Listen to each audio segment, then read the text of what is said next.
Lalu di situ saya ngerasa kayak kok hidup gua masuk Islam bukannya makin enak malah susah. Malah susah banget. Dulu gua masuk pas jadi Kristen tuh hidup gua enak, semuanya sayang sama gua, ngasih duitnya tetep gitu kan. Waktu itu udah ikrar nih kan saya. Kan saya tahu tipikal bapak saya yang tahu orang tua saya. Jadi memang saya tidak ngasih tahu ke orang tua sebelum saya masuk Islam, karena kalau tahu pasti nggak dibolehin tuh gitu. Jadi akhirnya saya telepon nih sama mak gitu. Kan di rumah cuma ada satu handphone ya. Aku masih Islam gitu. Apa gitu. Kaget kayak diselamatin. Terus bapak juga ngedenger kan, selalu di speakerin gitu. Kau kenapa masuk Islam, nanti dicabut beasiswamu itu katanya. Tapi secara ini tuh tidak masalah ya. Masalah, saya dikeluarkan dari kartu keluarga sampai sekarang. Makanya yang mau jadi kepala keluarga sulit ya. Sampai keluarga. Iya. Jadi waktu itu bapak saya marah-marah karena bapak ini pengurus gereja waktu itu di gereja. Jadi kalau kita kayak khotib gitu, yang bisa berkhutbah tapi tidak bisa memimpin ibadah. Nah itu bapak itu kayak gitu dulu. Jadi waktu itu bapak marah. Akhirnya dibilang, kau masuk Islam sepeser pun tidak bisa lagi kau ambil dari rumah. Cari juga bapakmu, mamamu katanya, semuanya putus hubungan. Terus aku bilang lah, ya udah putus aja. Tapi mau sampai kapanpun, kalau diiris ini tanganku sama tangan bapak, darah kita itu sama gitu. Nggak ada yang bisa menggantikan darah itu. Mbak Rita ngomong seperti itu. Jadi bapak makin marah gitu. Pakai bahasa Batak kan yang artinya matilah kau katanya.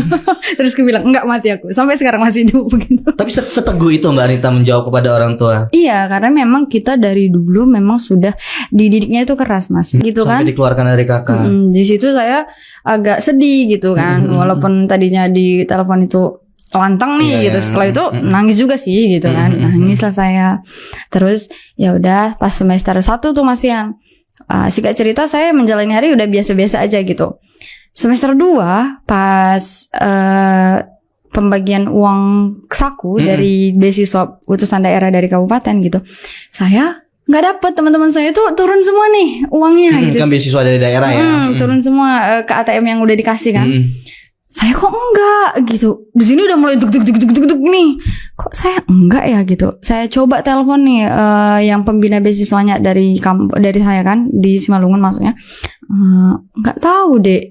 Kok bisa nggak tahu gitu. Akhirnya di situ saya mulailah khawatir. Tapi masih tetap lanjut kuliah gitu sampai semester 2.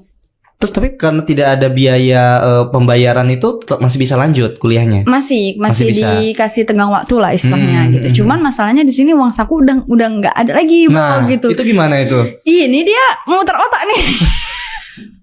Udah dari rumah nggak ada kan, beasiswa diputus gitu. Apa nih harus bisa. Akhirnya di situ waktu itu di IPB kita tuh ada jual donat gitu. Jadi kita bawa donat nih, kita jual ke kelas pagi-pagi untuk anak-anak yang baru datang kuliah baik sarapan gitu. Jam 4 pagi saya antri donat karena kan bangun jam 4 pagi biar dapat antrian. Terus jam 7 kuliah gitu. Saya jalan dari asrama ke tukang donat. Saya jualan di situ. Dulu untungnya cuma 500 rupiah satu biji. Jadi kalau donat saya habis 20, ya untungnya berapa tuh? Cuman 10.000. Cuman untuk makan doang. Kadang juga kalau saya nggak ada uang nih, ya udah donatnya aja deh saya makan gitu. Juang lu itu apa keyakinan lu goyah Mbak? Goyah waktu itu sempat goyah. Maksudnya gimana dong? Maksudnya anak masih usia muda, ngerantau jauh, putus biaya dari orang tua, putus hubungan dari beasiswa pun diputus. Putus juga. Di situ saya ngerasa kayak nggak adil loh. Di situ saya ngerasa kayak kok hidup gua masuk Islam bukannya makin enak malah susah. Malah susah banget. Dulu gue masuk pas jadi Kristen tuh hidup gue enak, semuanya sayang sama gue, ngasih duitnya tetep gitu kan. Kok kayak gini gitu. Sempat kayak marah gitu, kayak kecewa gitu, kayak ngerasa apa gue salah ambil pilihan ya gitu. Tapi kayak ya udah dijalanin. Terus teman yang satu kamar ini juga tetap nyemangatin, emang kayak gitu, dan semuanya juga kayak gitu. Sampai aku dia tuh disaranin untuk nonton video-video orang yang mualaf gimana perjuangan cobaannya gitu. Sampai ditemuin juga sama kakak-kakak yang sebelumnya ada yang mualaf di PB juga gitu. Tapi kakak-kakak yang mualaf ini adalah orang kaya bro gitu. Orang Jakarta bro, beda sama gua gitu kan. Mau dia gimana juga tetap aja mama bapaknya masih support gitu. Orang dia kuliah naik mobil lah gua gitu.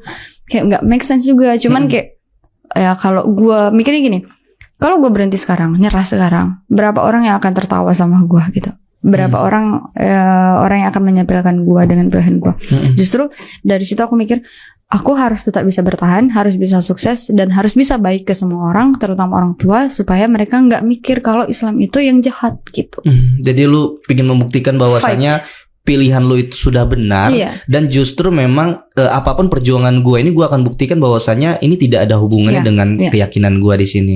Makanya di situ gue udah tekatin, oke, bukan Arnita yang dulu lagi yang manja bla bla bla gitu, the show must go on gitu. Jadi kayak fighting aja. Jadi fighting gitu sampai semester 3 kan.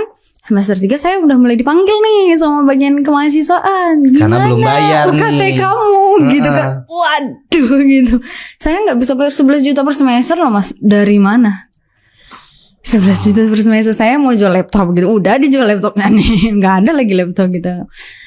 Terus uang kosan kalau semester 3 kan udah keluar dari asrama kan. Uang kosan juga gitu. Gimana nih gitu. Terus saya di kekhawatiran itu, tiba-tiba adik saya nelpon nih dari kampung. Kak, aku mau SMA, tapi aku gak dapet SMA yang bagus, yang beasiswa. Jadi bapak gak mau biayain aku SMA. Memang bapak itu dari dulu bilang cuma sampai SMP. SMA cari sendiri.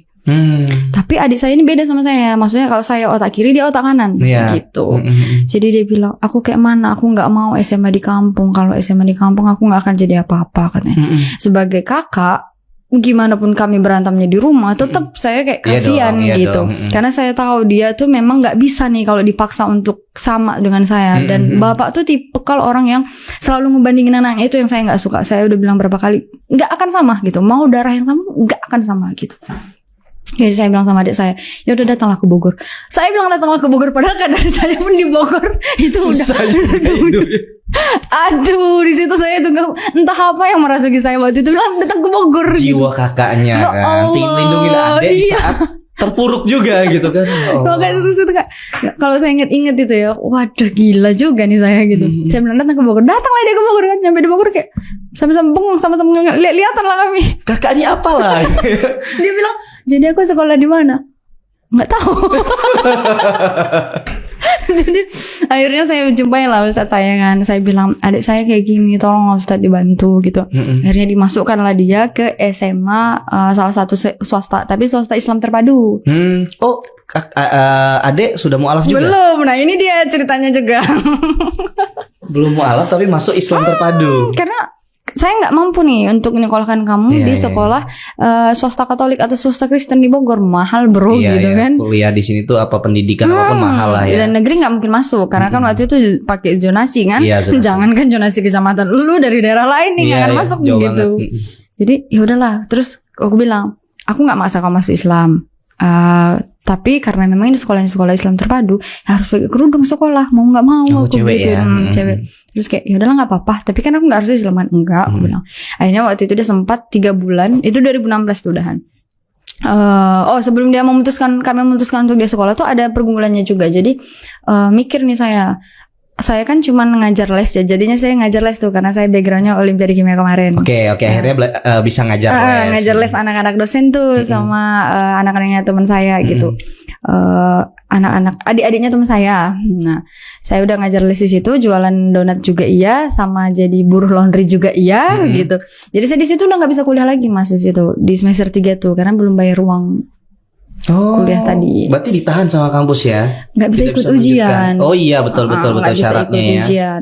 Jadi nggak bisa ikut ujian UTS. Nah UAS juga nggak bisa. Jadi saya mikir kayak kalau nggak bisa ikut UAS ngapain? Gue capek-capek kuliah gitu kan. Iya dong. Mending aja gue nyari uang gitu. Adik gue udah di sini. Nah. Tapi itu sembari mempertanyakan juga kan kenapa beasiswanya? Iya saya telepon terus tapi nggak ada respon dan saya mau minta tolong ke orang tua itu udah nggak bisa gitu. Jadi benar-benar kayak nasib saya tuh benar-benar.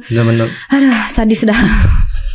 Gue juga gak bisnis banget sih. Iya, terus adik gue di sini kan. Jadi gue mikir nih, kalau gue yang dipending di sekolah kuliahnya, gue masih bisa lanjut tanpa ada kendala ijazah ataupun. Tapi kalau adik gue yang dipending, adik gue bakal harus ikut penyetaraan atau enggak ijazah yang C itu pakai C ya kan. Betul, dan itu jadi, sayang banget. Gue kayak ya udahlah, sekolah dulu.